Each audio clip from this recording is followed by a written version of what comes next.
Olá, alunos! Vamos à nossa segunda aula de revisão para a AP3. Agora vamos tratar dos assuntos referentes à aula 6, destacando o conteúdo Falar é Agir. Esta aula 6 é uma das aulas com conteúdo mais denso, mais aprofundado com relação às teorias linguísticas. Provavelmente é uma aula que a leitura é difícil, eu compreendo, eu entendo, porque trata de assuntos teóricos da linguística, que muitas vezes um aluno de graduação, no início da graduação, ainda não dá conta. Mas eu vou aqui destacar os pontos importantes para a prova. Então, primeiro ponto, a teoria de Austin-Searle. Esses linguistas eles vão dizer que a fala ela implica uma determinada ação. Então, a ação, os atos de fala, a ação que falar demanda é um estudo da pragmática. O que a pragmática evoca? A prática, o uso da língua numa situação real, em que a língua é tomada a partir de uma ação. E para compreender o uso da língua dentro de uma prática, de uma ação socialmente inscrita, a gente deve considerar os fatores situacionais, a situação envolvida no uso da língua. Então vamos pensar aqui nesses dois exemplos. O exemplo 1A. Desculpem-me pelo atraso. Então, ao falar isso, a pessoa ela tem a ação de pedir desculpa. Ela quer pedir desculpa. Ela usa a fala para tomar uma ação. Agora observe esse exemplo A2. O trânsito está terrível. Imagine alguém chegando numa sala e dizendo: o trânsito está terrível. Com esta fala, ela está exercendo a mesma ação da fala anterior. Desculpem-me pelo atraso. No entanto, ao falar o trânsito está terrível, o conteúdo linguístico desta frase, ele, de alguma forma, ele não traz todo o significado, todo o sentido, toda a ação decorrente dessa fala. Esta ação, esse ato de fala, o sentido desse ato de fala é dado pelo contexto. Segundo exemplo, quero um cigarro. A pessoa aí faz um pedido. No segundo exemplo, você tem um cigarro? Ao fazer essa pergunta, aquele que está enunciando, ele não traz no seu enunciado o pedido explícito, mas está implícito na pergunta. Você tem um cigarro? A solicitação do cigarro está implícita nesta pergunta. Conclusão disso, a ação pode ou não estar explícita no enunciado. Ao falar alguma coisa, ao escrever alguma coisa, o sentido do enunciado não está completo apenas pelo enunciado. Quando você diz, você tem um cigarro?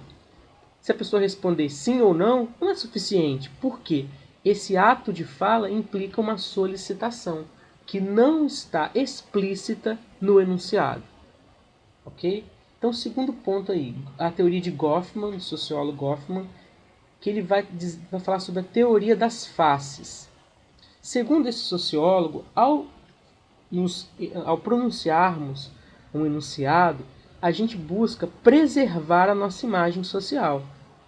Então a gente não quer passar por uma pessoa grosseira, uma pessoa deselegante, uma pessoa mal educada. A gente busca, e aí a gente tem a teoria do Brown-Levinson, a teoria da polidez. Nós vamos buscar estratégias para proteger a nossa face. Então a face diz respeito à preservação da imagem social e a polidez a estratégias que nós usamos para proteger e manter a nossa imagem o mais educada, o mais cordial, o mais elegante possível. Então nós temos aí essas duas frases como exemplo. Eu ordeno que você estude. Observem que aí a ordem está explícita. Na segunda frase, seria bom que você estudasse. Observem que nessa segunda frase, o pedido, a ordem, está implícito, porque quem enunciou usou esta forma linguística para, ou seja, essa estratégia de polidez para proteger a face, para garantir a preservação da sua imagem social. Então aí nós temos três conceitos importantes. Atos de fala, ou seja, a ação pode ou não estar explícita no enunciado. E isso se refere tanto aos enunciados escritos quanto aos enunciados falados. Ok? E segundo, nós temos os dois conceitos. A teoria das faces, que diz respeito à necessidade que o enunciador, que o locutor tem de preservar a sua imagem social ao falar. E para isso ele vai se valer de polidez, vai buscar estratégias linguísticas para manter a sua imagem o mais cordial, o mais aceitável socialmente possível. Então aqui eu trago mais um segundo exemplo, além daquelas duas frases, esta charge. Então, és o primeiro lugar em educação e um dos mais violentos do mundo. Então, aí tem essa informação sobre a situação desse assaltante, que ele vai dizer o seguinte: por obséquio, o senhor podia fazer a gentileza de me passar os seus pertences?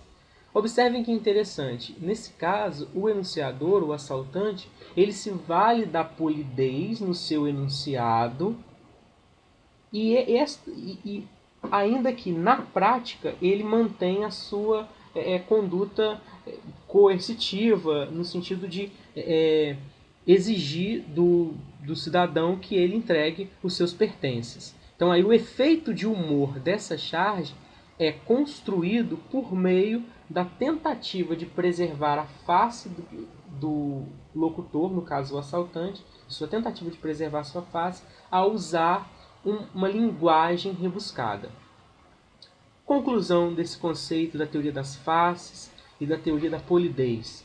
De acordo com a situação e o contexto comunicativo, existem recursos para atenuar uma ordem, como é o caso deste assaltante. Ok? Então aí revisamos esses conteúdos a respeito dos atos de fala, da teoria das faces e da teoria da polidez. Ok? Muito obrigado.